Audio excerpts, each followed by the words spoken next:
right? It looks pretty good. Yeah, your lighting actually looks better than mine right now. So, okay, so yeah, we're good. We're live, and everything is working correctly. Everything looks good.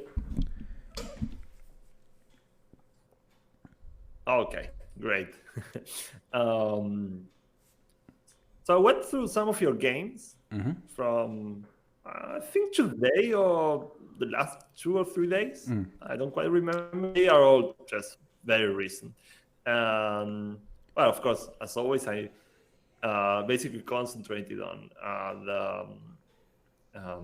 the classical games and the rapid games. I saw that you played some Bullet.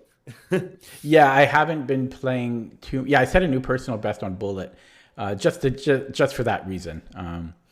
I haven't been playing that much lately. I've been, I've just been a little bit busy with work and a little bit tired, but I've still been working on my end games and my openings and all of that. But actual games, I haven't been playing too much. I've been playing a little bit of Blitz on chess.com. But the rapid and the classical, I haven't been playing a whole lot lately. But I've been getting a few in here and there. Yeah.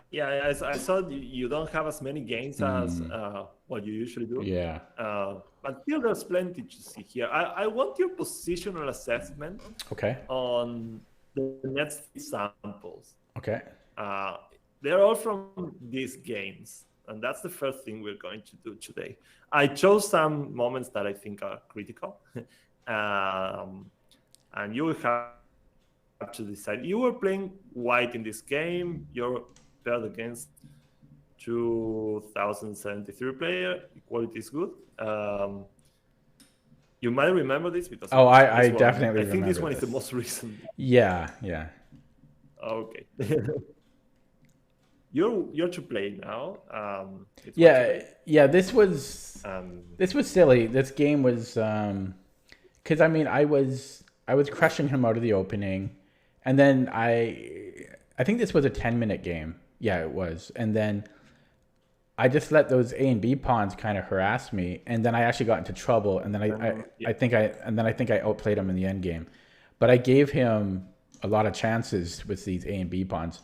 I made things way more difficult than I needed to. From what I remember, first of all, I didn't have to do anything here. I didn't have to react to this. That was the main thing. I overreacted. I kind of panicked. When I play without increment, I tend to panic more in just playing a move. And I think I took on A3 here, if I remember correctly. But that was terrible. I give Black way too much opportunities to give me problems. My bishops get kind of awkward, and my C pawn gets awkward. Everything just gets awkward there. I remember when I analyzed this after the game without the engine first, I thought at first maybe even just C4 might have been okay. I think the computer didn't like that, probably just because of the long-term weaknesses of D4. But yeah, I just remember the computer saying, you don't have to do anything here. Just make a random move. Nothing committal, and then you're fine. Where does your advantage lie? What do you think is your... Well, the potential to attack on the king side. I guess right now our light squared bishop can't really attack there, but eventually if I open up the center, my bishop's scope on the queen side, I think it's my main advantage in this position here. And I'm up a pawn. It's a pair of bishops. Prospect of an attack, it's going to get really hard for you to actually go for an attack on the king side. First of all, there are not that many minor pieces. There are only bishops. You're quite far away from playing d4. And Black did advance his queenside pawns, and he's hitting d2 and c3 for a reason. And you mentioned it. He's targeting d4. he wants to destroy c3 so that he puts a piece on d4 and renders your bishops useless, basically. That's why the computer wanted you to do nothing here and just make this bishop actually be as good as it really is. I mean, it's losing its potential. Here, he doesn't own the light square bishop. So your bishop is going to dominate the light squares, provided that you make use of it. But d4 is not realistic at this point. You mentioned c4. But this is, again, a positional blunder because d4 is so weak.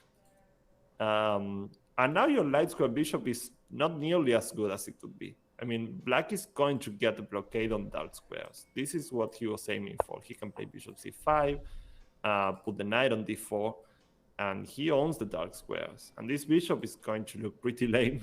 But yeah, if you just play something like, I don't know, probably bishop b3, this bishop is awesome. This bishop can also be activated on the h2 g8 diagonal. Your opponent might trade everything. I mean, yeah. I might have been worried about knight a5. Knight a5. Well, he's still going a bit of his way just to threaten is a way of putting it, but yeah, threaten to exchange the light square bishop, but you might just play bishop a4 and this knight probably makes no sense there. Then, of course, you basically have to untangle, play rook b1, maybe at some point bishop d2, and make him take somehow on b2 or c3. Ideally, he'll take here. But the knight doesn't have so many places to go either. He can go back to b7, but that's not so convincing. Yeah, as long as you keep this bishop alive, you should be fine. Even if he wants to trade everything, like a takes, bishop takes, pawn bishop takes, and finally put the knight d4. This light square bishop is probably going to be stronger than his. You can just play bishop c4, and you can play around this knight. Your bishop pairs should still give you some advantage here. Bishop c5, maybe you play a plan like this, coupled with this bishop, the rook would be all right. But yes, the game went, you took on a3, and the main problem is not only that he gets the pass pawn, but he gets d4, and that's going to stop your bishops from working, basically. Well, then a lot of crazy things happen. But yeah, at this point, it's clear that he's more than all right. So I think, yeah, it was basically this. Up to here, you have a huge advantage. As long as you don't weaken d4 yourself, at least you have to fight for it and make him pay to get a piece on d4, ideally. Oh, sorry. Could you give me a second? Okay. Yeah, I mean, yeah, this game,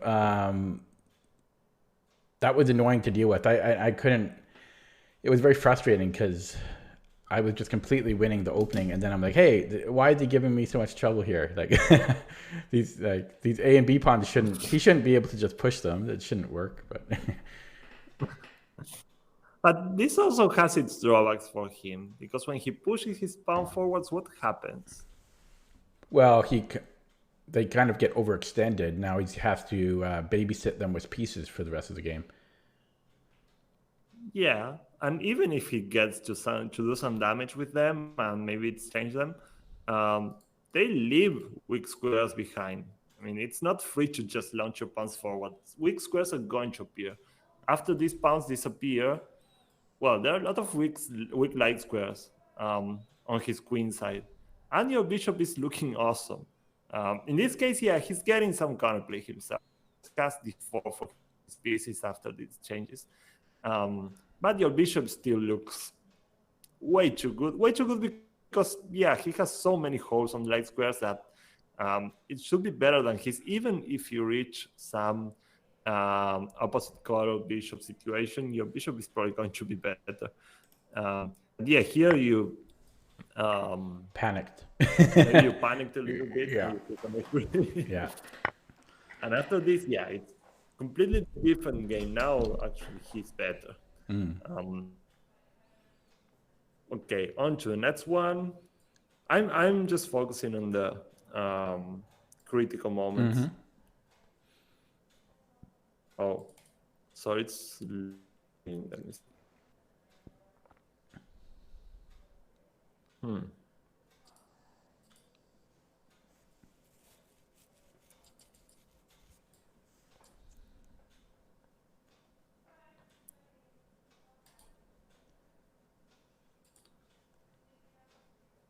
Oh, I'm not synced. Okay, now I'm here. Okay, another very recent one. This was your move again. Yeah, this was classical. Yeah, I think it was 30 minutes. Yeah. Yeah. Or 15 plus 15, something. Yeah. It says 15 plus 15. Okay, so you just want me to assess this position? Yeah. Turn, and what do you think about this? Well, pretty content with black. I mean, I was in some time trouble here, but yeah, I was pretty content. I was feeling pretty good in this position. Now, my light squared bishop is the main thing that jumps out to me. Yeah, I think this was a recent game. I think I might have played this when I wasn't on stream. I'm pretty sure I played this when I wasn't streaming. Oh. Yeah, and then because I think because I think I remember. Oh, maybe I was, but I just remember that my bishop. I thought eventually it will get free, but I didn't prioritize opening things up for my bishop, and I probably should have. I also think I played a little bit of a couple of hope chess moves. Okay, but I know it, kids. So you're asking me for the assessment. Oh, I remember this. Maybe I did stream, but yeah, as soon as I played the move, I realized my mistake. I remember white got in here, and I forget if I pushed G5 or no, I might have pushed F5, and then G6 got really weak, and he just targeted it, and it's not easy for me to defend. I can defend it with a rook, but I think I end up moving that rook elsewhere, and then I just get destroyed on G6.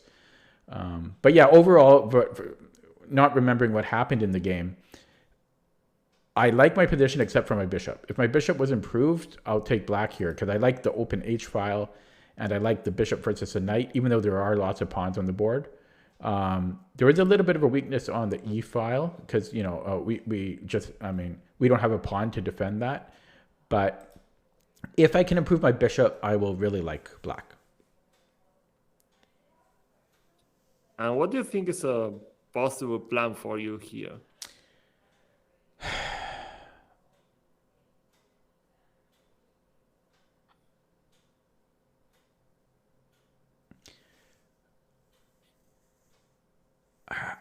I'm thinking I don't have a specific one other than possibly inching my way forward on the king side with my pawns. I mean, this is where I have a majority. And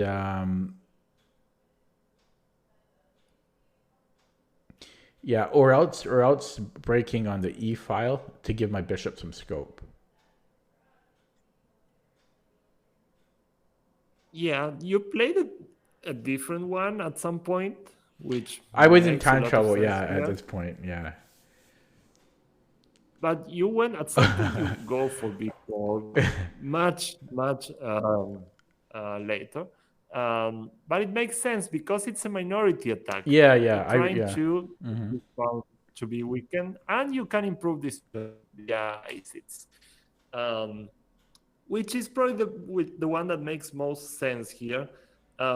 E5 might be desirable at some point, but it's going to be so hard to achieve because of your king mainly. I mean, it's an attractive idea, but I don't see a scenario where you're going to pull it off. After they changed, even these pawns needs some care. It's going to be tough.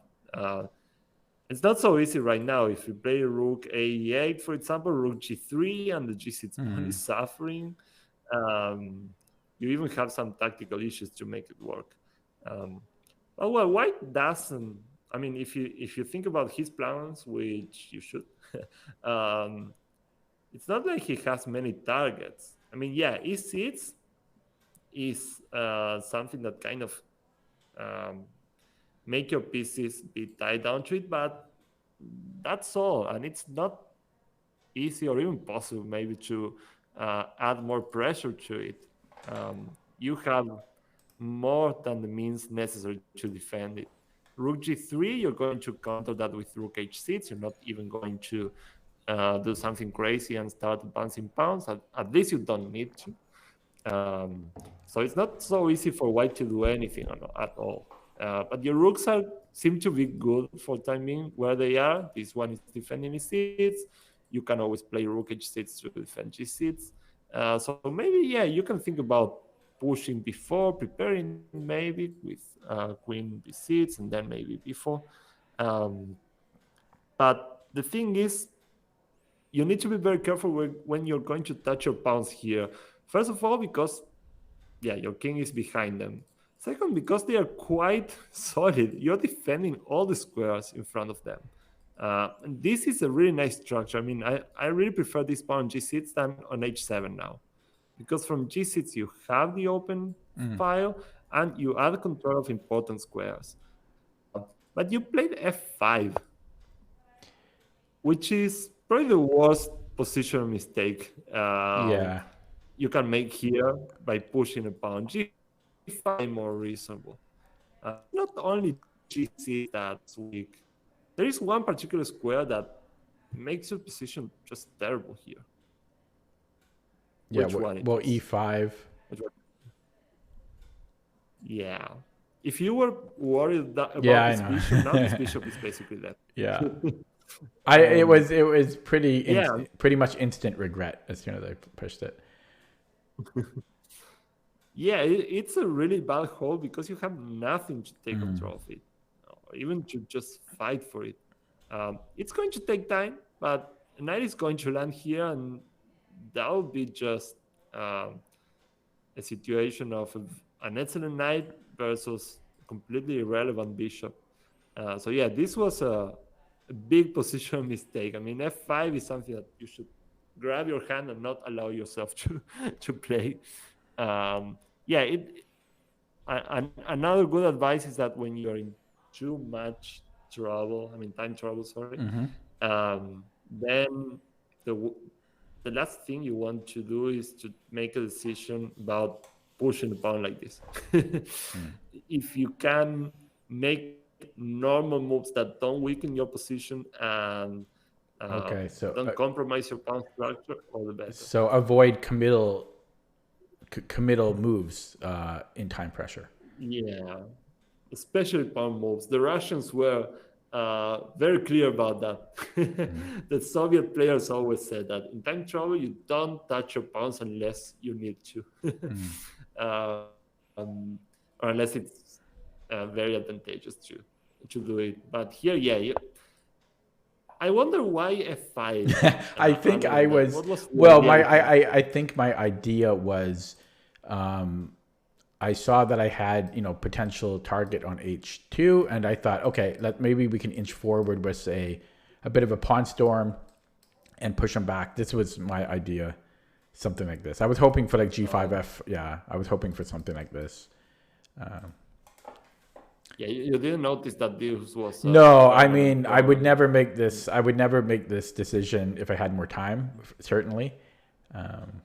But obviously, it's not ingrained in me enough that I wouldn't play it with a minute and a half.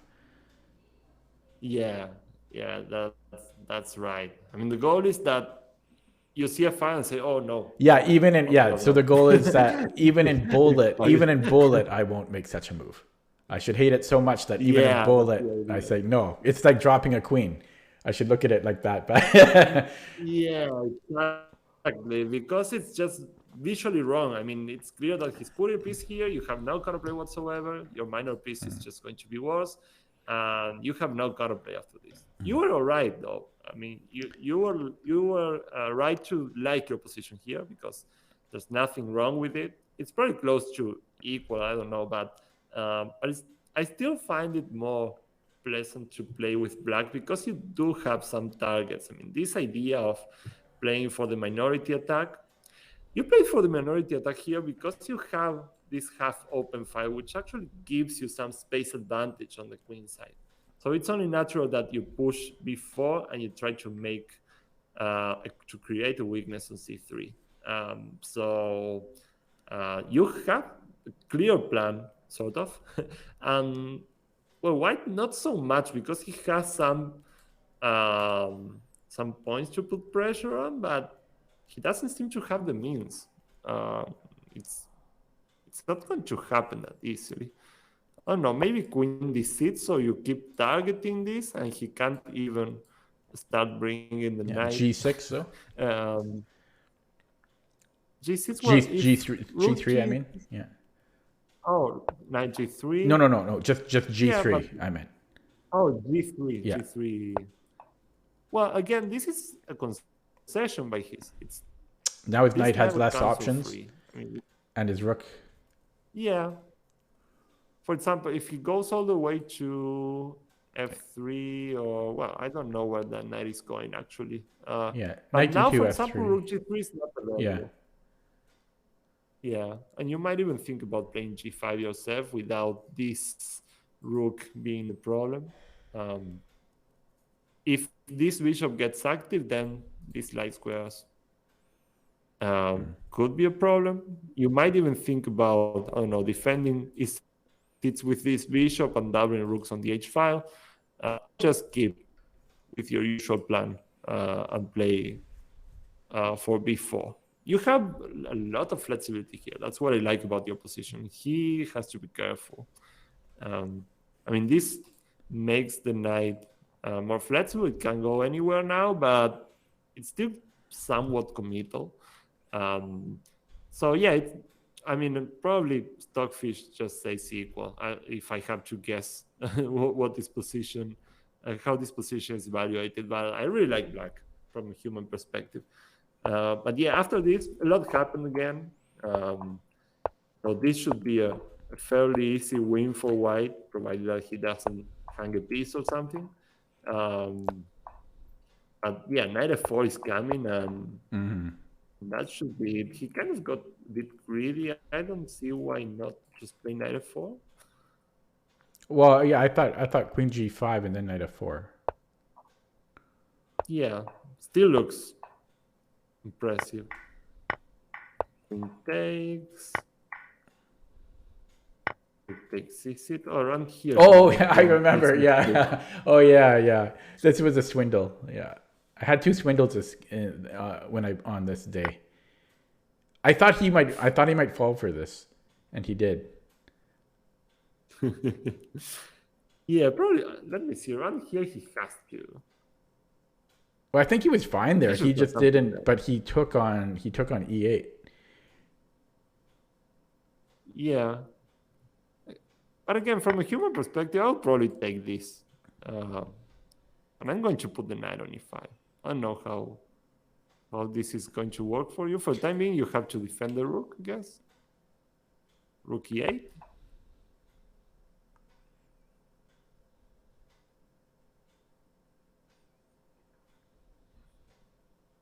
And then I go back, hit this again, and threaten this.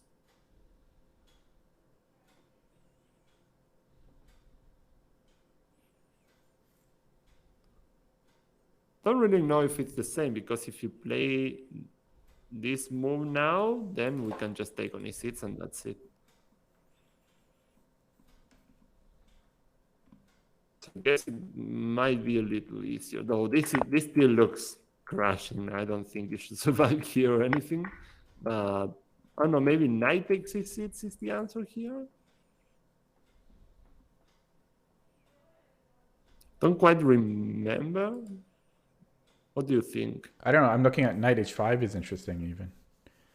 Knight h5. Threatening rook e6 then. Then my rook is overloaded. Or even knight f6 is interesting too. But yeah. Knight h5, there's still queen takes c3. So you don't have rook takes c6 because of this.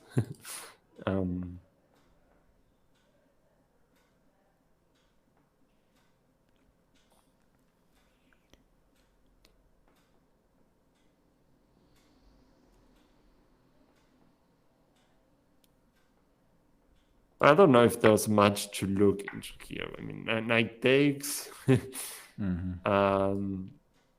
queen takes c3, yeah, now we can't really move this, but after something like h4, I guess we're just getting rid of all the back rank tricks, and now this is a threat. Knight takes g7 should also be a threat. Rook c6? Yeah, it's rook c6. Maybe knight g5. I take the queen. Oh, dirty. Okay. I go queen e8. Wait. No, if knight c5, I can go queen takes d1. Queen e1, I mean. Oh, sorry, you said rook c6 here, knight g5, you can't capture the queen. Yeah. So after all that. No, but it's a mate threat. So knight g5, then we have queen e1. Queen e1. I still have this. Yeah, but then we take the queen. Yeah. I'm hanging the queen, so I have to keep taking pawns, I guess. Can't I take on e6? Like rook c takes e6? Rook c takes, rook takes. Oh, I was thinking then queen e1 and then rook e1 and then rook e1, but that's just a rook and a bad bishop against a queen. That's not going to be enough. No. Wait. Yeah, there's also rook takes. Yeah, I was just looking at that. Yeah, maybe bishop c8. Yeah, I don't know if queen takes f5. Maybe we don't make our life so hard and just play something like rook e3. Don't know if this can be played actually. Yeah. Bishop. There's rook takes. Yeah, I was thinking rook c takes. Rook c takes e6. Rook c takes, rook takes.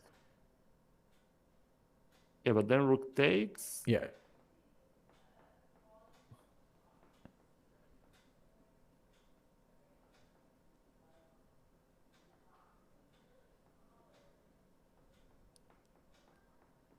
There is a nasty little trick here. Rook takes. And if rook takes, ouch.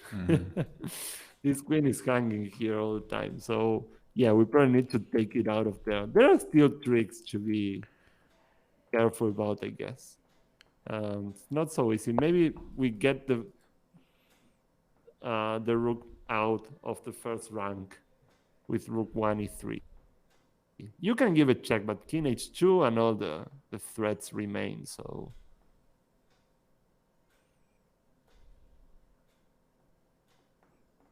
this might be better.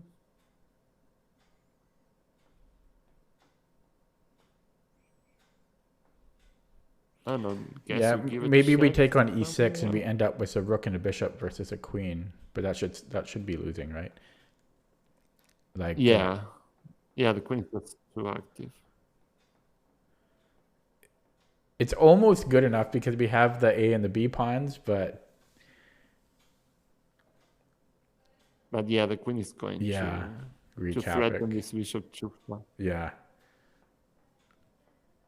Yeah, there was still some tricks that he could fall for, and he did. I mean, it's you have to find one or two accurate moves, which can, of course. And you did trick him quite nicely. Well, he shouldn't have fallen for it. He had time. I was the one in time pressure. He had like 5 minutes, and all he had to do was avoid this one greedy move. So he deserves what he got. Even something like this, just taking care of the back rank is all right. Because even in this open king is going to be too much to defend most likely. But after this, it's very interesting that he's really tied down. He has to go back to F1 and then rook E1. It's a remarkable position. Your king seems to be completely dead and still no checks. And then what happened here? Yeah, and I remember that this was equal, but then one of these king moves was incorrect. He could have had a draw, but it wasn't an easy. Yeah, it wasn't clear. It wasn't super obvious. But there was, I think. No. At this point, it's a mess. Your pawns are quick, and his king is exposed. He has no checks. That's amazing. Yeah. I mean, he can trade queens, but he's going to lose to your pawns. So, yeah, it's a weird situation that he got into here. You're just too quick. Really funny how the tables were turned. And now, he's just losing. He kept playing for some time, but very interesting one. But the mistake I want to bring your attention to was F5 because it was a big positional blunder, and you were doing all right. I mean, the moment that you needed to find a plan. Another interesting thing is that you were. When you look at a plan, you might look for some things and not consider your opponent's possibilities in the line. For example, looking for E5 here, it's going to be a long plan, clearly. It's not going to happen easily. He has the half-open file. He has all the resources there. Even if you play E5, you have to consider that your king's position is going to open up a lot. So all those things make for a more concrete evaluation of the situation. You really have to consider that it might have some drawbacks and it might not be the most solid choice, especially since your pawns are in quite good shape here. Well, the last one of your games, I wanted to take a look. This is a 30-0. It's this one. Yeah, this one was classical. Yeah. In Lichess, that's classical, right? Yep, 30-0. Yeah, I think it is. Well, you're playing black as usual. You're right out of the opening, but what do you think? Do you have an advantage here? It's sort of equal. This might have been a knight c3 London. This might have been a London with a knight c3. I think. Yeah, he played very odd thing at some point. Well, knight c3 is weird in the London. Yeah. Kind of like a Jobava. Knight f3, no f3. Yeah. Okay, so my assessment. Well, I think I think White's knight on c3 is a little strange that he doesn't have the support of the c pawn.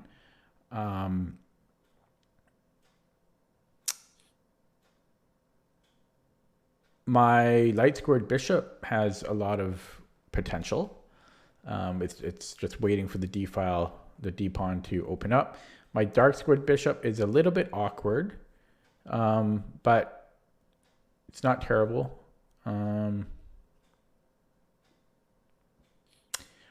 White has some potential to attack on my king side, but nothing immediate.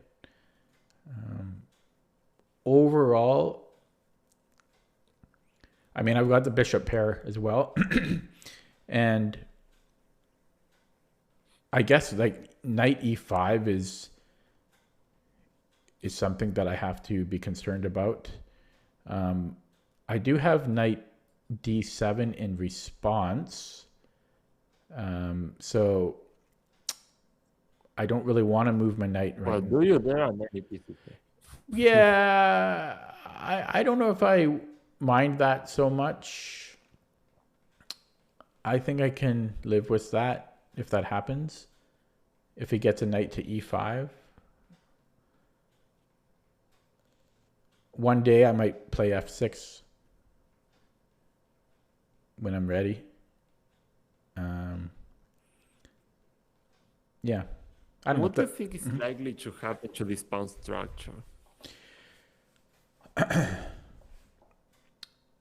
Well, I'm going to get a IQP.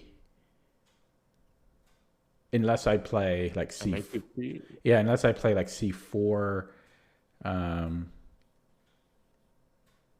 But I don't want to play C4 because I think that will make my light squared bishop worse. Actually, yeah, you do have the advantage in the center, in the sense that you have a space advantage.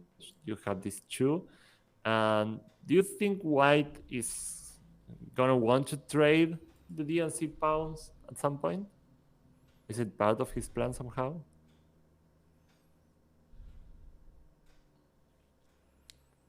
It's hard to say. I mean, my dark squared bishop improves, but then maybe White has knight a4, for example, and maybe I do just bring the bishop back then. I don't know. I'm not a fan of playing with IQPs. I know sometimes they're good, and is it part of White's plan? Probably not immediately, but I could definitely see it being part of White's plan. If he maybe finishes his development so that he's ready to blockade it. Well, I guess he is ready to blockade it, but. Well, there is another option. If he takes on c5, you might as well take with the b pawn. You're going to get hanging pawns. I don't know. My main issue is not the hanging pawns themselves, but what I create on the a pawn. That actually bothers me more than hanging pawns. Sorry, what? On well, having an isolani on the a file. That's actually what bothers me more about BC. Well, but that's going too far. I mean, this pawn isn't suffering at all here. I mean, the hanging pawns are a valid structure. As any structure, there are going to be times that it's going to be better. There are going to be times when the pawns are actually very weak. But in each case, you need to assess what's going to happen to them. Again, a very important part of hitting the right plan is not limiting yourself. You have to overcome the limitation of saying, okay, I don't like IQPs. I'm never going to acquire an IQP, or getting out of my comfort zone.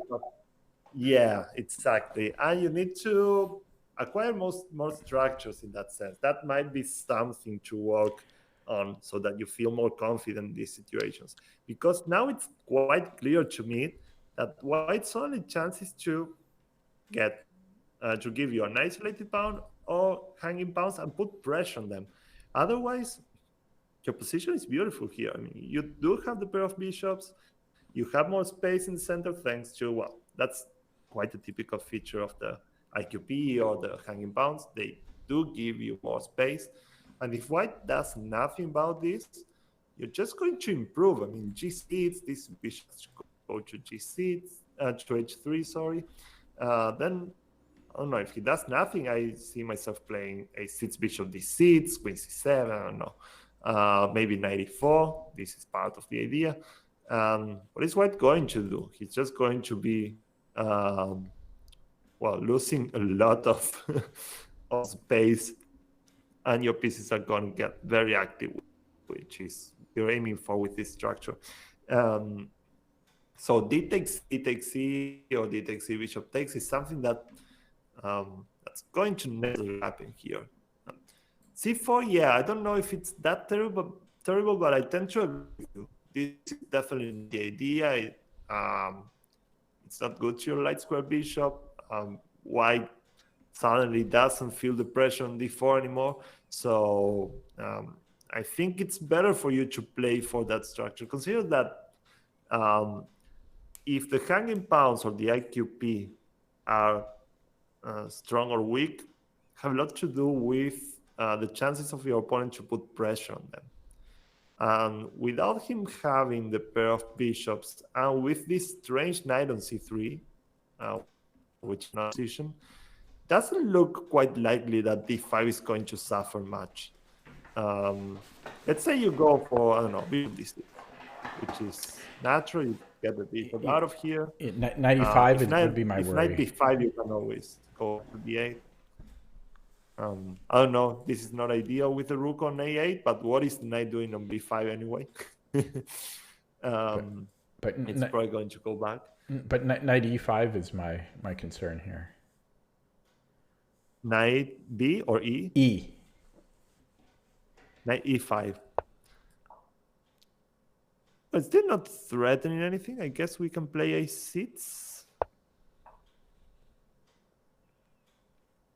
This knight here also weakens d4, so at times this could be a problem for him.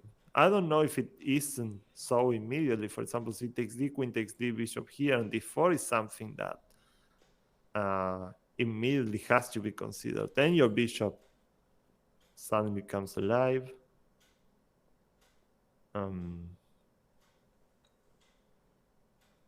But a6 as well looks fine, I guess.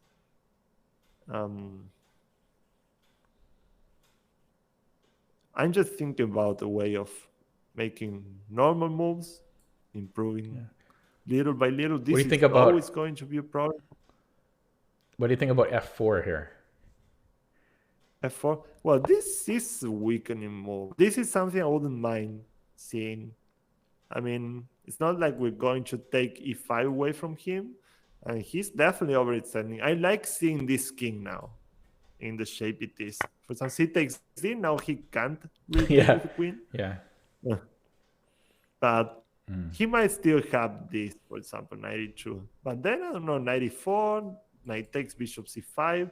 You're going to get this Isolani, but your pieces look pretty active. The queen might go to h4. It's the kind of play you want. You want your pieces to its 10 direction. Now this is happening. Queen h4 is a problem. Queen f6. I don't really mind these pieces here. They're not. Yeah, he kind of opened the floodgates, right, for my pieces. Yeah. If f4, I mean, f4 is something to really be careful about. Sometimes with the Isolani it happens when there's a pawn e6 to break on f5, but I can't make much sense of f4 right now. I mean, I don't really understand the goal at all. Besides strengthening this knight, that wasn't in jeopardy or anything in any case. But yeah, I mean, in this position to hit on the right plan, you need to assess the possible hanging or isolated pawn that's going to appear. And in this case, I can confidently say that it looks quite promising. I just want to throw one. D takes C. Yeah. I just wanted to throw one weird move to you. After a6, I think here. It's here. Yeah, and then g4. Whoa, that's weakening. I'm already. I know. I mean, it's a type of move that scares me, though. It's a type of move that scares me. You got my attention. First of all, I'll definitely consider g6. I mean, this is something you must calculate, because if it works, it's going to win you the game. So g6, and then what? Oh, okay. Yeah, I totally just missed g6. Yeah, that one is, I mean, you really need to get something going, and I don't think you have the pieces to throw such a strong attack. Even c takes d4, and if this ever happens, knight e4 is a nice discharge. Okay. Yeah, it's just opening him up a lot. But g6 looks crushing. I don't think the sacrifices amount to anything. I don't know, knight takes, pawn takes, bishop takes. I don't even have to take back. So it just seems to be a piece up for black. Yeah. At the end, around here, yeah, you necessarily need to evaluate the hanging pawns or the IQP. If you do, you're probably going to be quite confident that it's a good situation. I mean, they're not always with the bishop e7, the knight on f6, and this knight kind of awkwardly plays on c3. This is all the pressure he's going to get on d5, and your minor pieces are taking care of it. Meanwhile, you do have the pair of bishops. This one is coming to d6. G6 and knight e4. In fact, I think you can play G6. The bishop has to go. And knight e4 right now. And this is looking quite all right. D takes C is always met even with bishop takes. And f2 is something to worry about. And your pieces are so active that I don't really want the IQP anymore. They're all kind of unleashed. And yeah, that flexibility to change the pawn structure and to be willing to go for certain structure that you might not be used to, but you need to get acquainted with, is essential, because here you play the passive move that really changes the valuation of the position. But how? Why is it definitely not a good idea?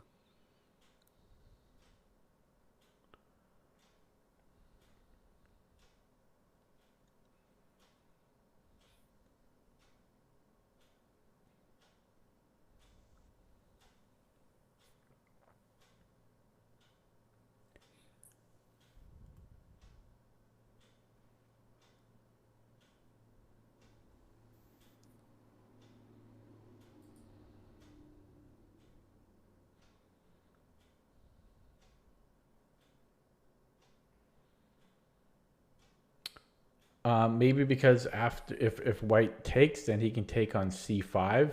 No, that's not. Yeah. Because my queen might be overloaded defending e7 and d5. So if bishop c8, rook c8, cd, and if I go bc, then my queen is overloaded there. He could go queen takes d5, and he's up a pawn. How does that work? I mean, bishop takes? Yeah, sorry. So, takes? Yeah, bishop c8, rook c8, and then dc. BC. And BC. If bc, then queen d5. This one's still in place. Whoops. Okay. But still, there's a lot of pressure there. Even just rook a d1. Rook a d1. Okay. And yeah, that's one point. Without the b7 bishop, he has pressure on d5, which he absolutely didn't. I mean, he had nothing on d5. The b7 bishop was defending it, and his bishop on f5 can't really take part on putting pressure on the d5 pawn. His pieces are awkwardly placed to that effect. But now, when you're getting rid of the bishop pair, which is already a bit suspicious, at least in this context, you're getting nothing out of its changing your bishop pair. So I've got a question. Yeah. So, do you think the benefit-wise, having the bishop pair is stronger than having a bishop over your opponent? You know what I mean? Like having a bishop and a knight versus two knights, as opposed to having two bishops. Is that significantly better, generally speaking? Normally it is. Two bishops work really well because you basically dominate all the board. And it's way more noticeable that your opponent doesn't own the other bishop, because basically the two bishops that are left for each side cancel each other out. But the bishop you have left, it's pretty impressive. Well, that's why I was wondering, like, if it was really any different, because if I trade those bishops off, like here, I still have that unique bishop. But even if the bishops are on, I still have that unique bishop. Yeah, it's true, and to some extent, it's true. I mean, there are positions where you exchange one of them, but usually you want to get something in return, because having them both usually, for example, in this context, you're going to get hanging pawns at some point. Well, having the two bishops behind the hanging pawns is awesome. Having only one, well, you're going to feel the hit on d5 quickly because you don't have this one. So, of course, as everything in chess, it's very situational. But usually when you have the pair of bishops, you don't want to give one of them up just because.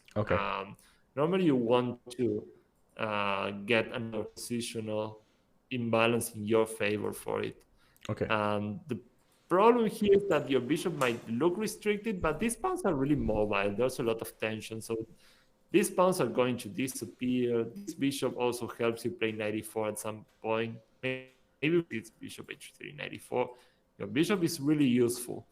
But when you get rid of it, now he has counterplay on d5. I mean, I'm not saying that you're worse or anything, but your advantage is kind of slipping through your fingers. And with hanging pawns or an IQP, you definitely want more pieces on the board. If we already exchanged a couple of minor pieces, the pawns are a bit easier to attack. Yeah, so my frustration there and the reason behind it, bishop c8, is I was annoyed that, like, I'm not opening, like, I didn't see any future where my bishop is going to open up on that diagonal, and it was frustrating me because, you know, so I thought, well, to hell with it, I will just trade them off then.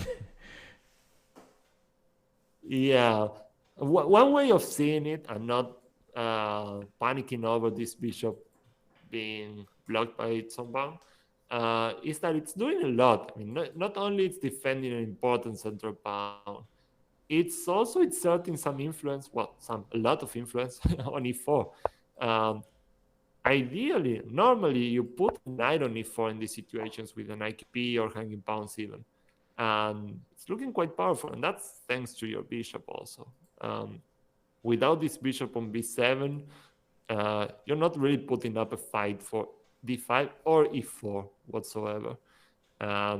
Yeah, a good bishop, I mean, it's not only one that runs freely through diagonals. That's, of course, ideal. That's nice. But the bishop on b7 also supports this kind of operation, so it's quite a good one. Yeah, so it's got like some invisible structural weight to it. Like it's holding some strings in the background that you don't see. You don't really see with in normal ways, but it has that underlying structural component to it, I guess. Yeah, and also it's not blocked for good. I mean, this tension is going to resolve in one way or another at some point. Those pawns are kind of meant to be traded, and when that happens, well, your bishop is as good as it can be. I mean, the d pawn might be ready to advance at some point, or at least they are mobile pawns, so it's okay to have the bishop behind one of them because they are supposed to help them from behind. So it's quite okay. Another thing, you need to see this globally. I mean, if you look at the minor pieces and compare white's to, it's looking good for you. I mean, this knight is still clumsy on c3, and you can never take, so that's not good. The bishop on h3 is even funny because it's not doing much really. You do have more influence in the center than his. And d takes bishop takes c, the pawn is already suffering, the queen is coming to f6, the rook's to the center. So I still think this is more comfortable for you, and it should be even objectively better if I had to guess. But yeah, bishop c8 changes things a lot, and this is a feature of the hanging pawns. Well, he played queen a6, which is it was surprisingly annoying. Interesting. That it was really weird. And at first I thought, what, a queen a6? But the more I looked at it, the more annoying it got, actually.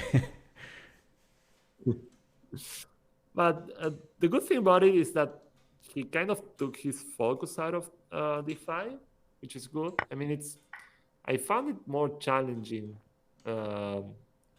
if he had played d takes c5. I don't know how I would take back here. Probably both moves have their drawbacks and the good things about them. Can't he go knight d5? Oh no, the knight can take back on e7. Never. Okay. Yeah, you still have that. And yeah, you still might push the pawns, but again, you don't have as many minor pieces now. These pawns usually require at least 3 pair of minor pieces on the board. That's the normal amount, so that you can create threats by advancing them. You might manage to activate your pieces, because, for example, imagine that you still have bishop on b7, and he still has the bishop on h3 in this position. Then that's a big change. I mean, apart from the fact that he'll be hitting your rook on c8, don't look at that. That's very favorable for you. With a bishop on b7, now d4 is way more. And d5 would be really well protected. Oh, sorry, I had to refresh, and it sent me to completely different position. Sorry, the sync button is giving me headaches. Okay, now. I don't know, here maybe rook a1, kind of forcing you to play d4. No, knight d2, and now he has c3. You don't have big issues here either, because your position was so good, and you still have a lot of active pieces. You might play bishop d6, queen b6, but you probably don't have large advantage anymore, which is kind of the point. You lost your pair of bishops. Now your pawns are under some kind of pressure. You're starting to react to white's threats in a way. Yeah, what I get from this is that going forward, we might need to work on tactics, of course, but on acquiring some more experience in structures that you don't like, but you absolutely need to master. Yeah, because these situations with IQPs and hanging pawns are going to appear all over. I mean, it's impossible to ignore them, because at some point they can appear. They are just too common. When there's some tension in queen pawn openings in the center, they're just bound to happen. I hated them for a long time. I mean, I still feel quite uncomfortable. If you ask me what I prefer to play against the IQP. But then again, you need to when it's a good IQP, and you need to take it up and just play with it, because you have to be objective about it. I mean, it's going to make your game more flexible, and these mistakes are probably going to go out the window, which is great. So yeah, I think that's another thing to work on. Based on some games that we saw in which you weren't comfortable with a certain structure, and that might lead you to look for a different solution that might not be there. I think that's the point. Well, that's for the... Well, the game continued. Queen a6. Here you got some good counterplay. I mean, it's still good enough. It's just a different game altogether. Yeah, this one, ended in a positional draw, sort of here. I felt this move was kind of curious. That was really weird. Yeah, but look at his time. He spent 1 minute only. Or wait, was it 30-minute game? Yeah. Okay, well, he said 6 minutes. Yeah, I don't know. That was strange. I don't know what that was about. Yeah. If you're trying not to hang anything, then it's very safe. And here there was a repetition now. And a draw. Yeah, I mean, I offered the draw. Was it a repeat? Yeah, but I was happy. I was happy to take a draw just from the time aspect alone. I mean, 5 minutes. I mean, there's no increment. So 5 versus 21. Yeah, and it's very hard for him to make a bad mistake. Yeah. Mm-hmm. Yeah, definitely. Okay. Let me see. Okay, here we are. Oh, sorry, this should be on high nets moves. Okay, I didn't see them. Oh. No, it's a long game, man. Okay. This is a position from this game, Dorian Mukin. Maybe we're going to do this one as an exercise if you can. And we're going to play it, I don't know, 12 plus 5 should be all right because it's a very positional game. Black played b5 here. And well, you're going to play white from this position against me. And well, of course, you have to make an assessment of this. Think about b5. If it's bad, good. Of course, there's a hint here. It shouldn't be that good if I'm if I'm giving you the position to play. But yeah, you have to continue from here.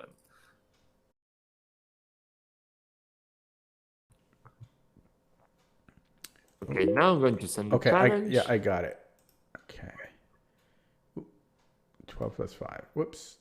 Oh, okay. It didn't open it up in a new window. Okay. That works. Okay, so we're going to repeat so that I don't have to stall. So that I can't stall. Okay. There it is. Yeah, so, well, you want me to verbalize my thoughts again? Okay. Yeah, so the C6, so I was thinking about knight a5 just because the only defensive square is knight d7. And now the king is in the scope of my rook, which would also allow me to play knight b7 if I want, potentially. But maybe black doesn't play king d7.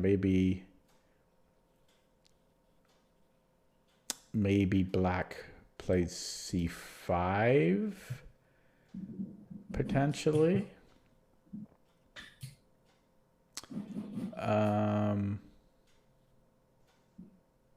And c5 might be totally decent for black.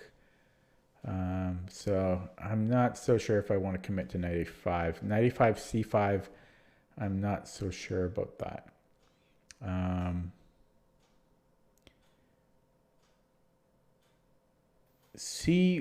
F4 is, well, I can't play F4 right now, but F4 is just an interesting to consider. Okay, but our knight is under attack, so we have to move the knight unless I take on F6 first, potentially, but I don't think that's ever going to be good. So yeah, so knight a5, I could take the bishop, I guess. I didn't even consider that, even though it should probably be the first move I'm looking at. But I don't really like that after CD.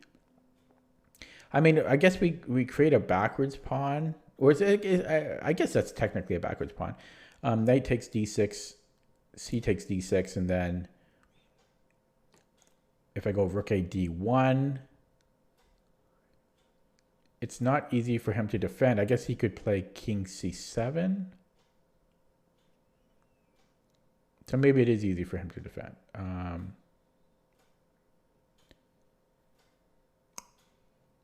Still might not be terrible for me. Then maybe I play c4, something like that. That could be interesting. c4 was the idea of c5. So that's a possibility. Yeah, so there's knight a5, there's knight takes d6. Now knight e3 is the other option, going into f5.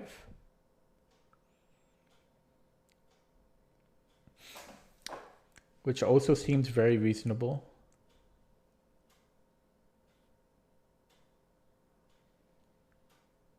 My bishop might potentially get...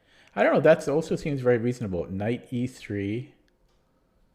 Black does something like, I don't know, let's say a6. And even if I have to take on f5, and then b takes, and then I can play knight f5, which is quite a nice square from my knight. But at the same time, yeah, this is kind of a tough choice. So I think I'm leaning out of knight a5 just because c5 I'm not so clear on.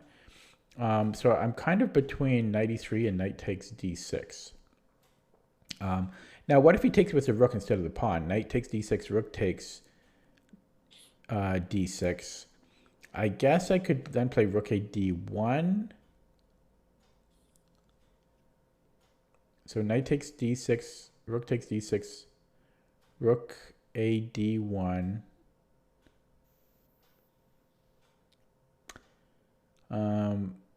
And then maybe there's rook h d8. But I don't think that's that fantastic for me. I'm kind of leaning towards knight e3, I have to say. Knight e3. Because he doesn't have time to play b6. So knight e3. What if he plays, I don't know, bishop e7? Then I play rook a d1. I guess eventually, then he could play g6. Okay, so knight e3, bishop e7. If I go knight f5 right away.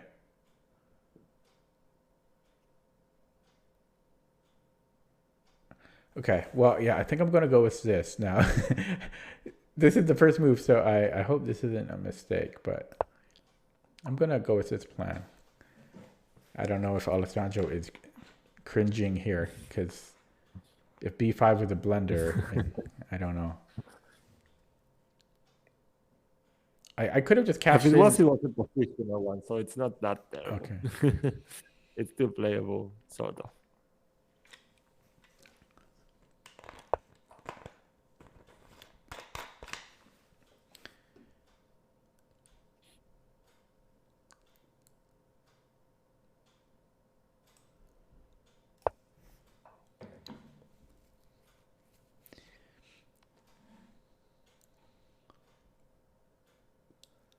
It was close if I wanted to take on e6 or on d6.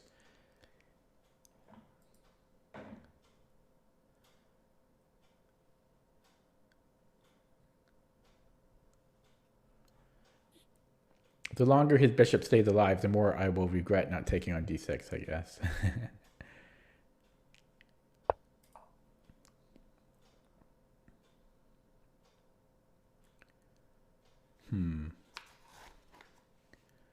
This is a 5-second increment. Okay.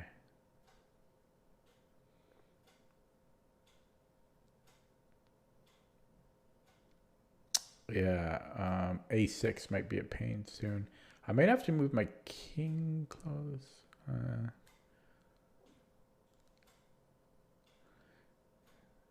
Yeah, I might have to play knight g4.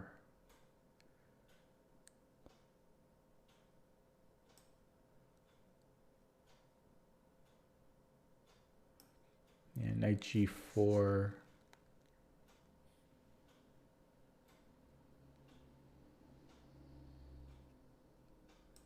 Okay, knight g4.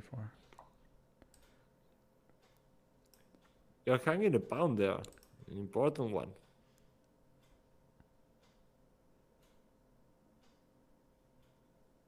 Oh my god. Oh, well, it's what I played. Yeah. I don't know how I missed that. I did though. You can offer the take backs. Oh, sure. Okay. Well, okay, because it's too easy. Okay. I can't. Yeah, Okay. it's a net right now. I can't. I have to go to my settings and okay. Okay. I have to go to my settings to do that. A take back. I feel. I can't. I feel like a little toddler. Okay. Game behavior. Take backs. Okay. Here we go. It's valid. Okay. Let's see. There we go.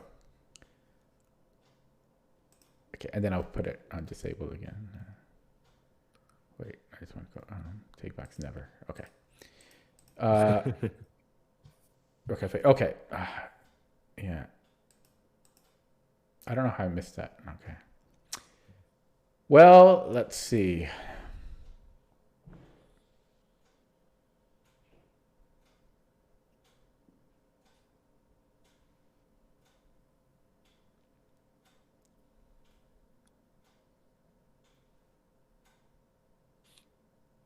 Yeah,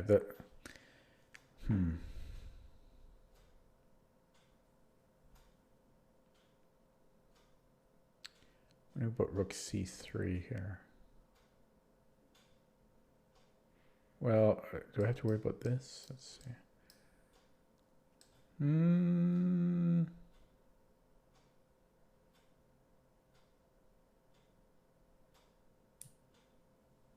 mean, potentially there. Potentially.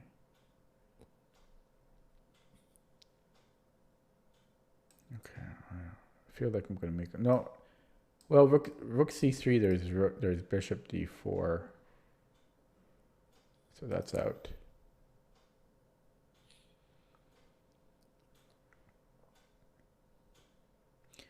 Knight f5.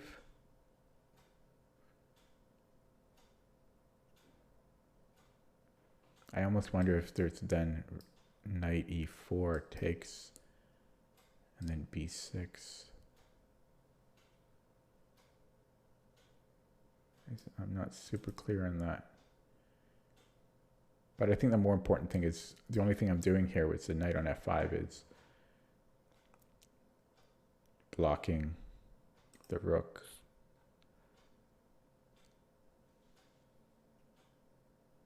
This is annoying already.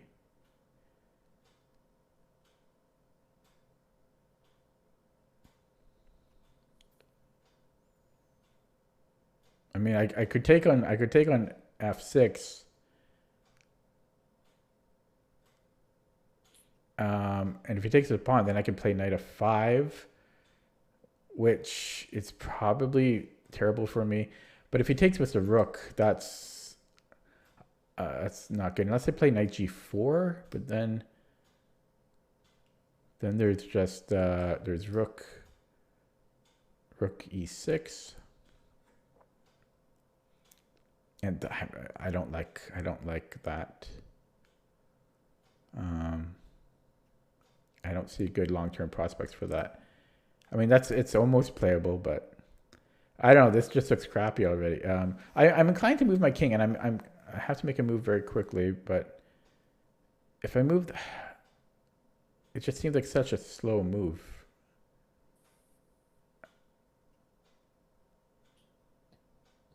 And yeah, knight f4. It's still not super clear on what I'm doing with that. Okay, so maybe I'm panicked. Maybe I should kick out his bishop. Maybe a3. But then he just goes a5.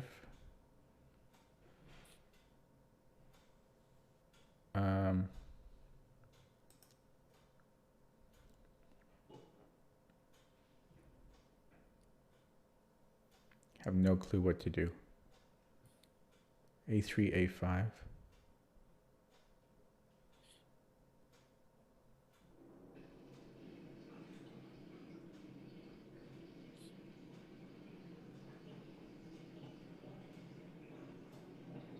Wait, maybe I can go rook c3 and then take on f6. Maybe I'll try this. Or c6, I mean.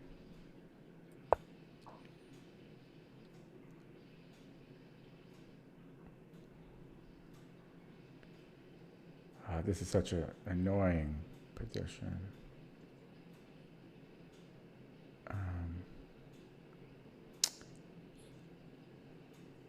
This can't be good. I mean, b6 coming, or g6. I mean,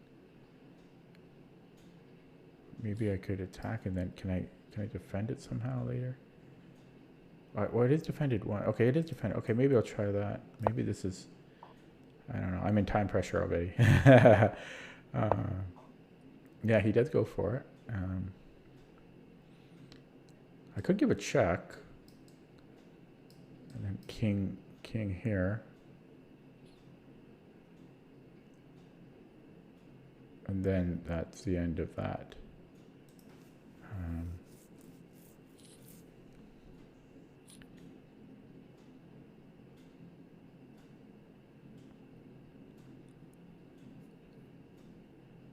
There's also bishop here. That could be something.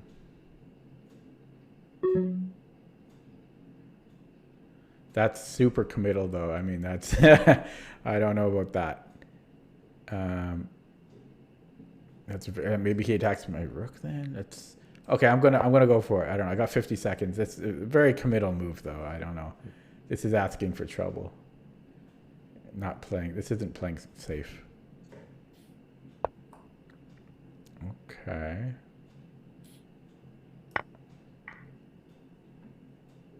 You can attack my rook now? No, he can't. Okay.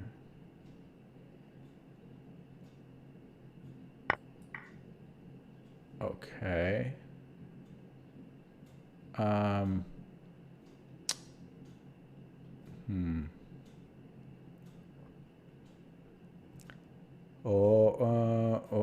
If I do that though.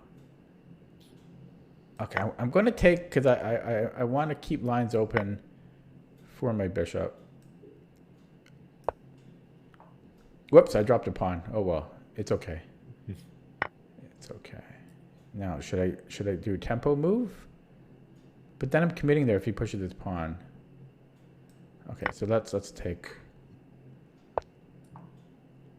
And go after this. Oh, only 5-second, not 15-second increments, so I better play quicker.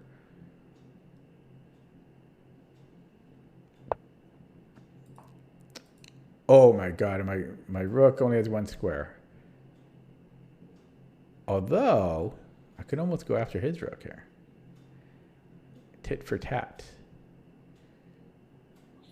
Yeah, but okay, no, I think I'm going to retreat though. He might play d5. No. Okay.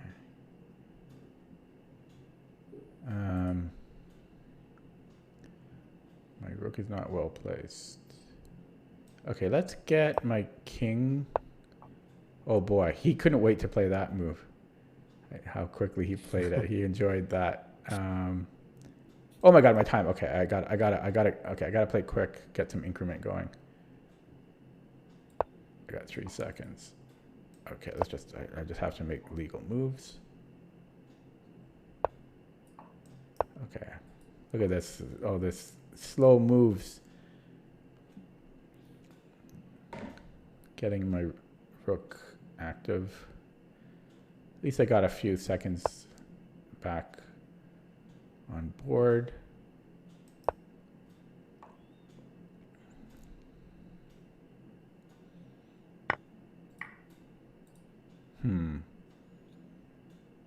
Does he want to, if I take, does he want to go to an endgame there? I don't know about that. Okay.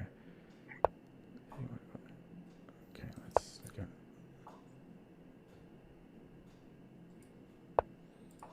Oh boy, he can, ding, ding, ding. That, I don't know about that. I don't know about that endgame. Oh yeah. Okay, I don't want to commit to it. I don't want to commit to it when I can't calculate it. It's too committal, so I'll keep things more open-ended. Uh-oh, my pawn's gone. No, I'm okay. I'm okay.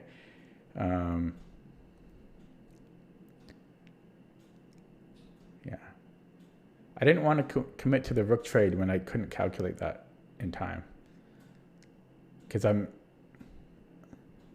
I could have just been straight up losing. So, okay, he's gonna. Yeah, I knew he was gonna do that. He's gonna do that pressure. Okay, I still don't want to commit to that. I can't calculate that in time. Oh, what is this? You can't do this, can he? Oh my God, is he going after? What's he doing? Okay, so let's keep the king cut off.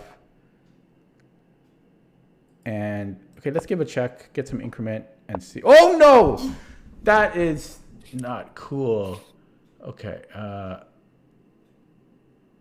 shoot, I gotta make a legal move. Yeah, I can't believe he got that pawn. Okay, well, to complete that game, my king will get active. I totally blundered that. I mean, oh, don't tell me. Okay, well, can't I just cut this king off?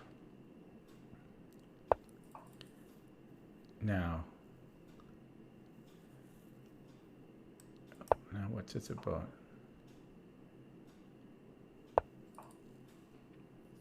I should just be able to keep this king cut off. Now, can he build a bridge? Does he want to do this?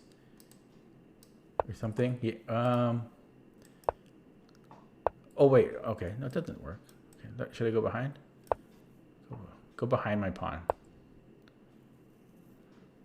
Yeah, he's trying to build a bridge. He's trying to build a bridge. I don't know if I can prevent that bridge building. I don't want to... I was thinking about bringing my rook here, but... Oh, this bridge. He's building a bridge. Okay. Okay, I don't let the rook in. Oh, what is this? That shouldn't work. Okay, let's create a safe haven for my king.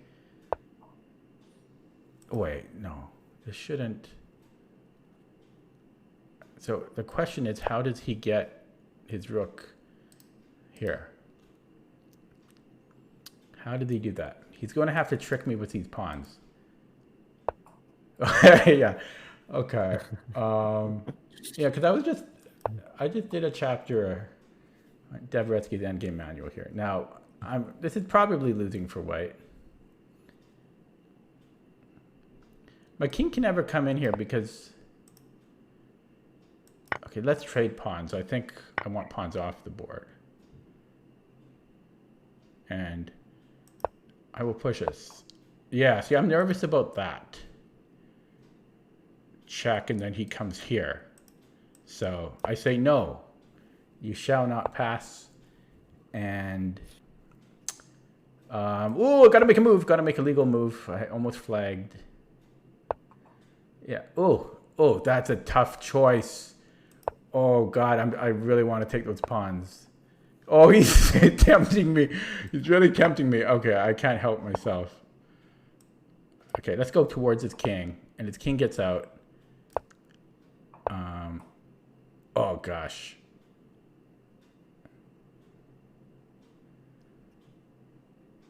Okay. Can I keep 2 pawns? Probably not. I tried. Yeah. So I guess he can just lock this one down. I think he can just lock this. Oh wait, I guess he could just take my pawn. Yeah, and then that's I think that's it. I'm sure. I think.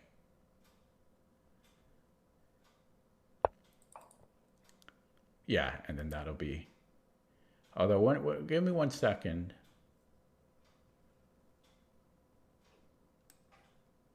Oh, well, I have to take this. If this pawn was up 1, I think it's a draw. If I was a little bit faster, if I'm past the half... Oh, that was the final mistake. Was it? Okay, yeah.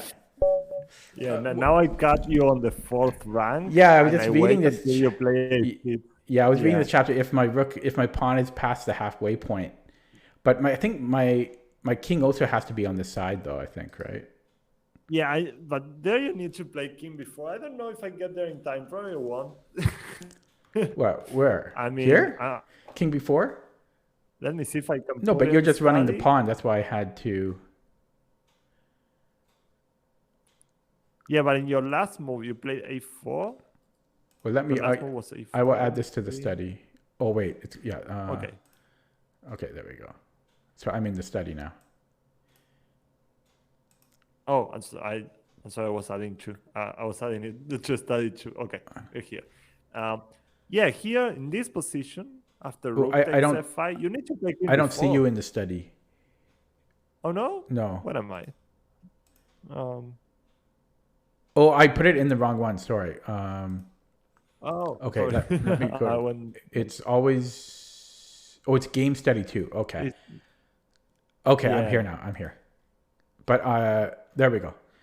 Yeah, I mean this position is a4. I got you on the fourth rank. So if you play a6. But king b4. You think king b4 the draw?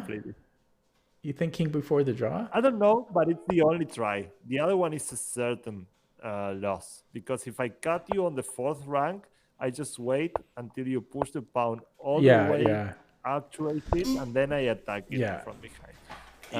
But king before, my king is really far back. I don't know if it's probably not. No, I think I think you still win. I think if my king was ahead of my pawn, then it's a draw. Wait a second, I still have to win this. Rook here. Oh no, yeah, I got there in time. Your king is just too far behind. A7, rook a1, and if king b5, king here. A7, king b7, check. I check from this. Yeah. This is a really nice one. Check. Mm-hmm. No, sorry, probably king d6 first. If a7, check. King here. Check. Oh no, I'm sorry. A7. I'm going to sneak a peek. Yeah, computer says it's a draw. Check. Like here you lose, I guess. Yeah, because if you, I took a sneak. King b7 draws apparently. King b7 draws. Yeah. Okay. Oh yeah. Now you have to be really accurate. If rook check, where do you think you have to go to?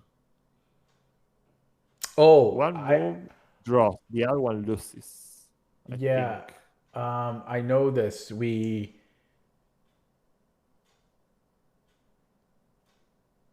Oh wait, no, I'm thinking of a different position. But I know when I have the rook, if I had a rook against another rook, like if we both had rooks here, if I also had a rook, I don't want to go to the 7th.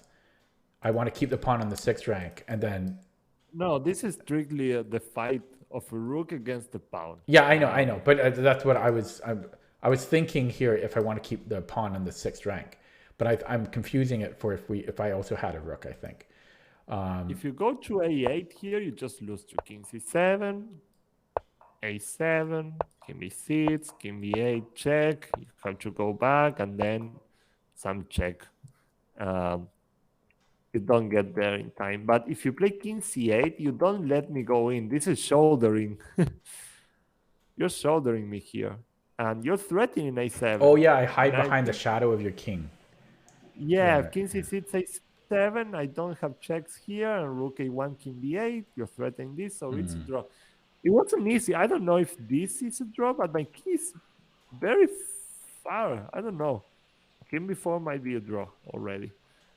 I don't know if there is anything else. King g2, a4, king f3, a5. Oh, king.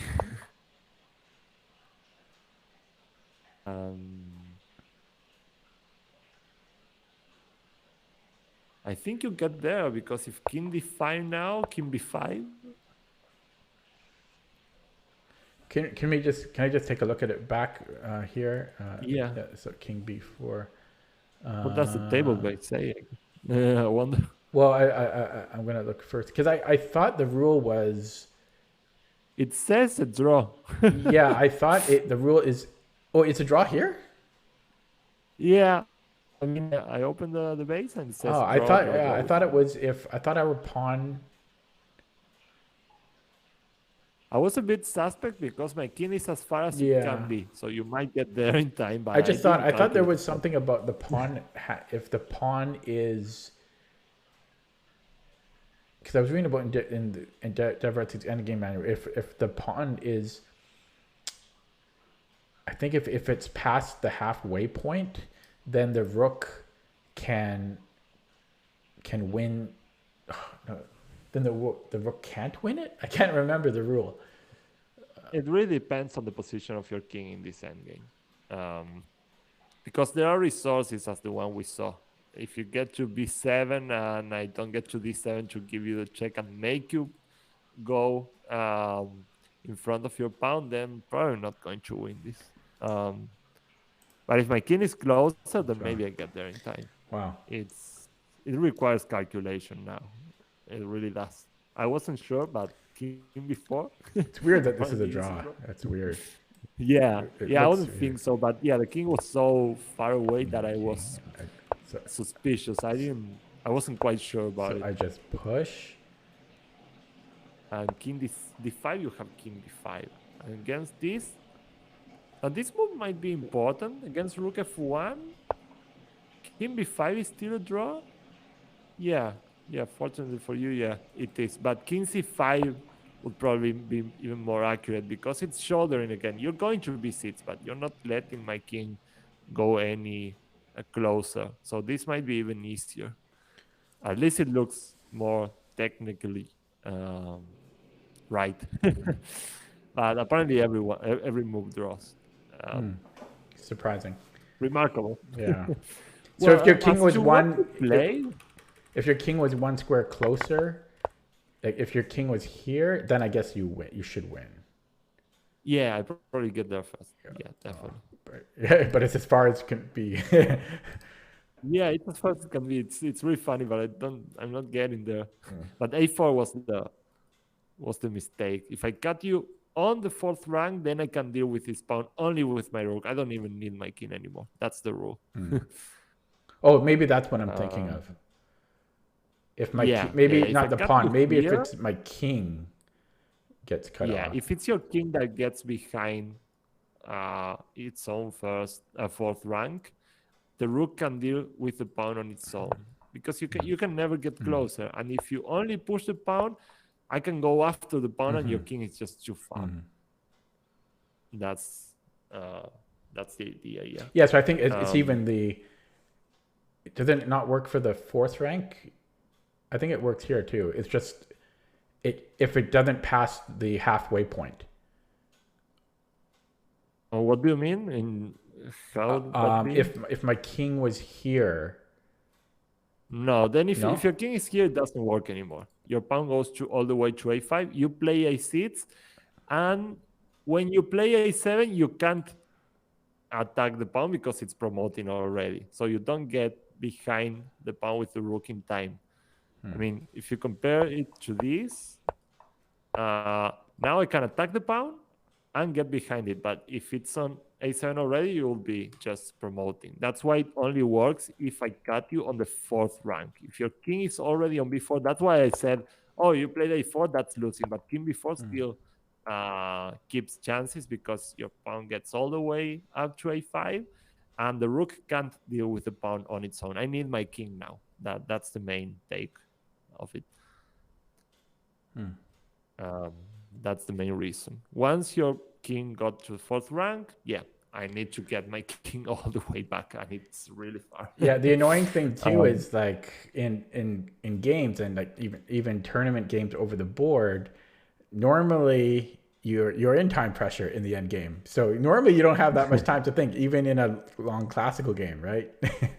Yeah, but these rules come in handy because, for example, if you know this one, okay, I have to play king before no matter what, and then I see what happens. Yeah. Yeah. But you did really well. I mean, so what was the first move? Should I have taken the bishop? No, if you take the bishop, you straighten my pawns. It's easy to defend the seats. And I have the f4 for my knight. I do have counterplay here. You did well. This bishop is not really. It's not that good, really. Knight e3 is a very reasonable move. I like the fact that you were thinking of this. There was a stronger move though. Knight a5 was quite strong. You're tying me down to this, and if I play c5, then yeah, that's one more pawn on dark square. I mean, my bishop is holding everything together, but it looks like a big pawn, to be honest. I just didn't know what to do after c5. Yeah, well, that's the interesting thing about this game. White noticed that he had great chances on the light squares because, well, all the pawns are already on dark squares. Of course, you shouldn't allow black to play c4 and bishop c5 or something like that. That will just enhance his bishop. Or c5, I don't know, bishop b4 was still not possible because of knight c6, but you get the idea. We're not letting this bishop out. So c4 was the first move. And you're just going to conquer the light squares. This bishop is going to be terrible. I like how black in this game white, just forces black into acquiring light square weaknesses. And there's not much that he can do about it. b5 was actually a positional mistake. Quite a subtle one, but it was quite committal. I mean, c6 is very weak. You have to push c5. It's what we said about pushing pawns. They do create weaknesses, and once you provoke them to advance, you can attack them, and they're going to leave weak squares no matter what. For example, rook df8, which is natural. I mean, you want to play something like knight h5, knight f4 maybe, and then c takes, a takes, and now what? The key move.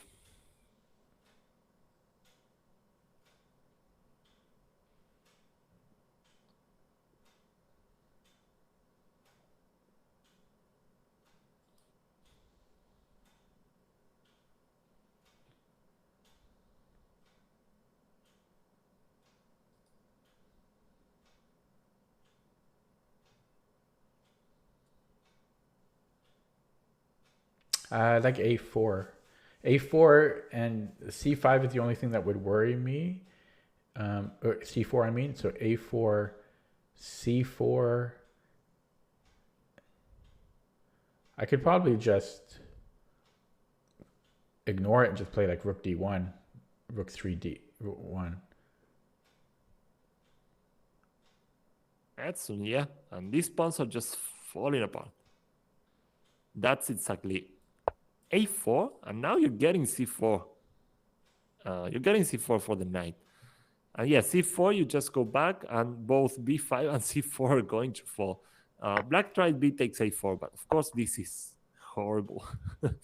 In just, I don't know, how many moves? 4 moves, and black is positionally busted. I mean, b5 was that bad. Then black was made to play c5, and then after some attack on the pawns that were a little bit overextended, white just got himself a really nice outpost, and this bishop is really funny there. So 98 to support the bishop somehow, but this is completely crashing. It's funny, in just 6 more moves, black just resigns. It's that bad. King b7, probably he didn't play the best move. Well, there is this tactic also, which is really nice. h6, f takes e5. Black is kind of falling, but his position was horrible already. Well, it ended really badly. He resigned here. I don't really understand b5, but it's as losing as it can be. It's really interesting. You see a move like b5, and maybe you don't think it can be that bad, but the problem is that it's so committal that white kind of pushes black into acquiring more and more weaknesses. And now he spots that, okay, all his pawns are on dark squares. I'm going to make him weaken his light squares for good. And then this bishop is going to be unable to do anything about it. So c4, I'm not so sure something to prevent c6, a takes, and a4. It just looks like it's going to happen. If b4, you can play a3 and open up the a file, which also looks kind of terrifying. So, I mean, I really like this game in the sense that the position doesn't seem to be that much troublesome, and then just after some strong positional moves, everything kind of falls apart. And it kind of shows how dangerous it is to just push pawns recklessly. But I really liked what you did in the game, other than this, which was really strong and not so easy to see. I like what you played because your moves made sense. Apart from blundering f7 though. Yeah, but apart from that, this is a position you can easily play. I was thinking about. I gotta flip the board. Okay. Oh yeah. I was thinking about this. I don't know if you noticed this. Oh, I didn't see that. I considered it, but I didn't think it was so bad. I mean, I have a pawn and I saw this move. I'm getting e4. So it's going to be a rook and 2 pawns for the bishop and the knight. The rook is really active, so I thought I had my chances here. It wasn't so terrible. Yeah, I didn't see that. But these little lines need to be calculated. Yeah, I should have seen that, yeah.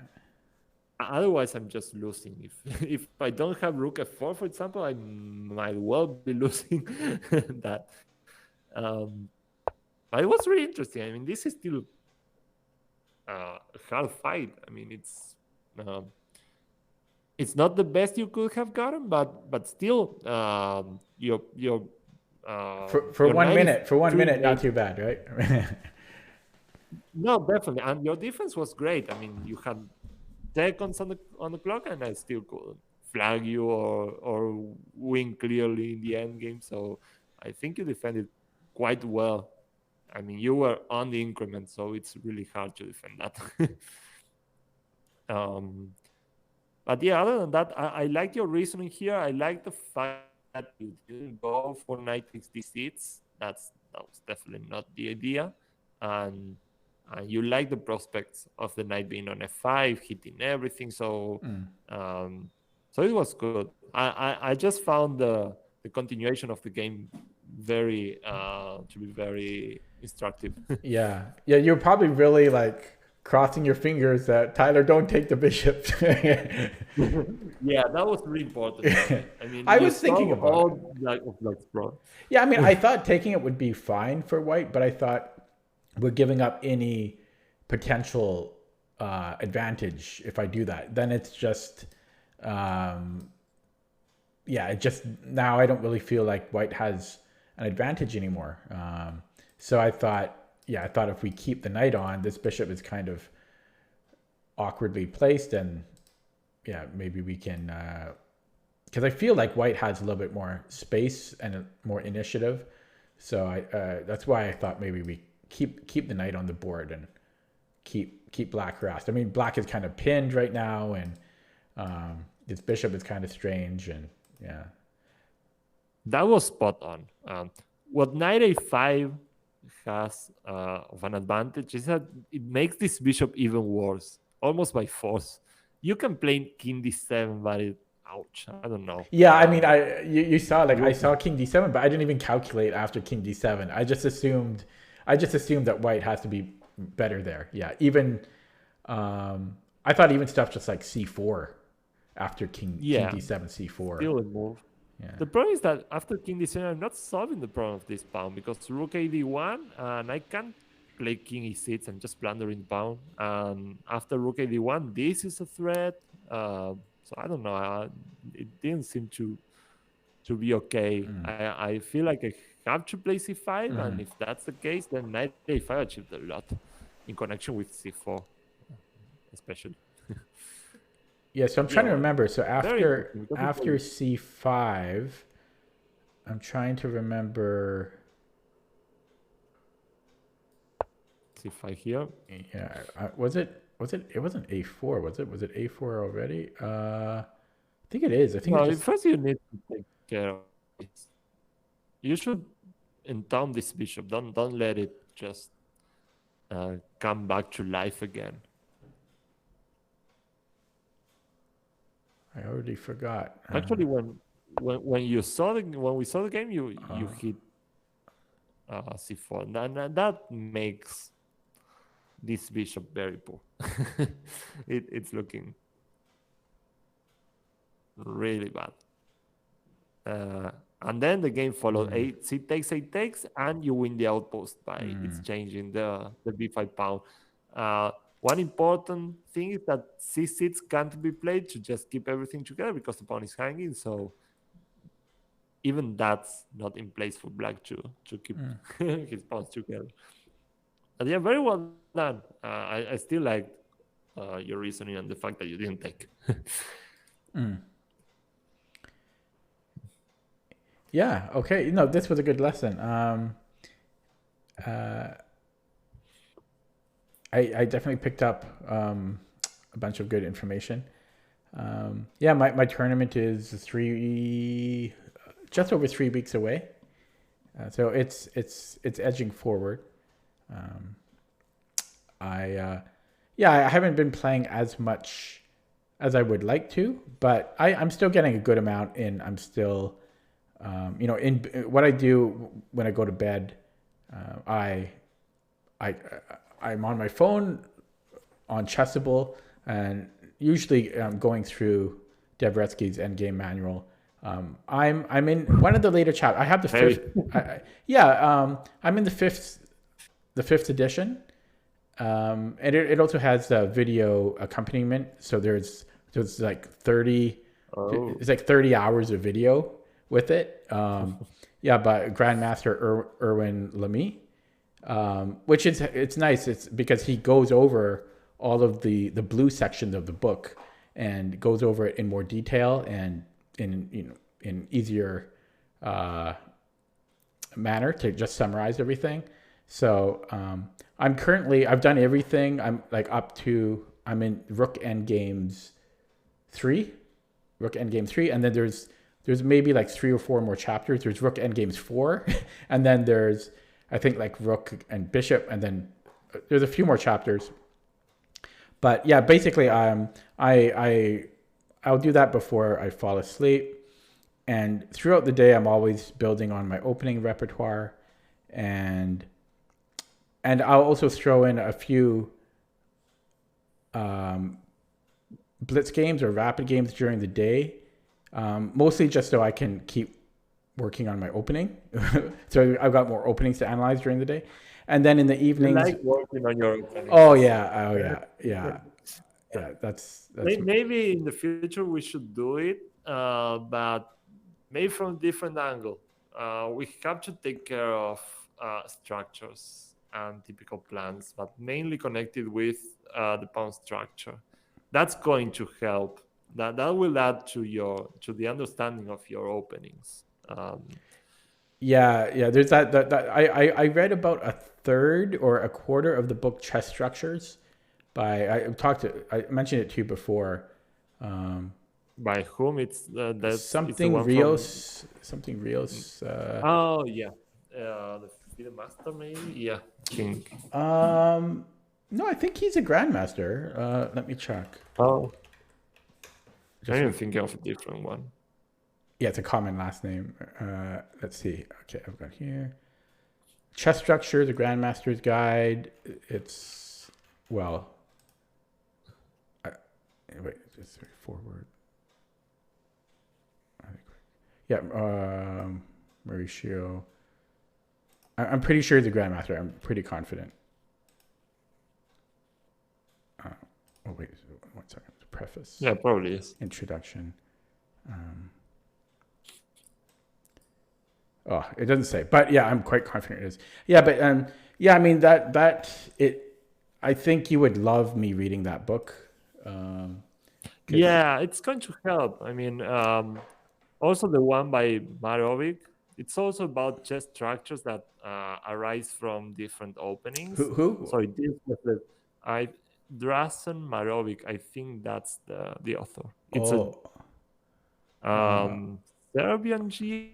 I don't know if he's Serbian, Croatian. I can't really remember. He's quite well known. Not Morozevich. Not Moroz. No, Marovic or something like that. Marovic, okay. Yeah. Okay. That kind of book is always all right. On pawn structures that arise from different openings. He deals with the typical King's Indian defense structures with d6 and e5 against e4 and d5. The Slav structures, I think he categorizes them by openings, in fact, which is useful. Has smaller games. That kind of stuff is going to be useful, definitely. Besides just looking at move orders, at theory, that really adds to the depth of your understanding of the opening. Yeah. I've never, like, I don't have any opening books. I've never read an opening book or a course. You use databases. Definitely. I use a combination of running Stockfish to a deep depth and then going over the opening in ChessBase, and then just using my own logic to come to a conclusion, and I take notes on it. But you're definitely correct in that I'm not used to some structures because they just don't arise out of the openings I play. That's one downside to having such a narrow repertoire and not a wide one. I've almost been thinking because also when I go to tournaments, some people prepare against me and I'm very easy to prepare for because I don't deviate. I play the exact same thing every time. I've almost been thinking about having a secondary opening, like a tier 2 opening but at the same time, it's hard enough just to remember my current repertoire, Yeah, but you probably have to be more flexible about how deep you want to learn things by heart. If you acquire a second opening, you probably need to get by just looking at some of the lines, learning some ideas in it, and just playing. Otherwise, it's going to take so much time that it's probably not going to leave any for the rest of your game. Yeah. Yeah, it's going to be too time consuming. I mean, you have a pretty well worked out opening repertoire already, so so maybe it's more that I just need to not avoid certain structures just because I'm not experienced with them. Yeah, exactly. Situations are going to arise when different structures are going to appear independent of what you play, basically. You see that in many games you get chances to get IQPs or hanging pawns. It just happens because they are common structures and they can arise from any opening at some stage. So yeah, some experience is required there. And also, of course, maybe we need to study certain type of structures for you to be more comfortable. I mean, I see that you're a person that needs to have the information to go for it before you decide, okay, I'm going to play this position. So you need to be acquainted with the ideas or something before you decide, okay, I'm going to take up this structure. I don't take risks. I'm very risk adverse. I like to play solid and to play stuff that I know. Yeah, you're correct. I won't really go into stuff blindly. I like to be well prepared. Those holes might be the way. Learning more about the structures in general. It's going to help your repertoire, of course, because it always does. If you understand the structures better, it's just going to be one more tool. Yeah. Okay. Yeah. Well, thanks again, Alessandro. This was good lesson, and I'll edit the video to take care of our video mishaps, but no one will notice. Yeah. Okay. Okay. Well, thanks again. Thank you. Okay. Bye.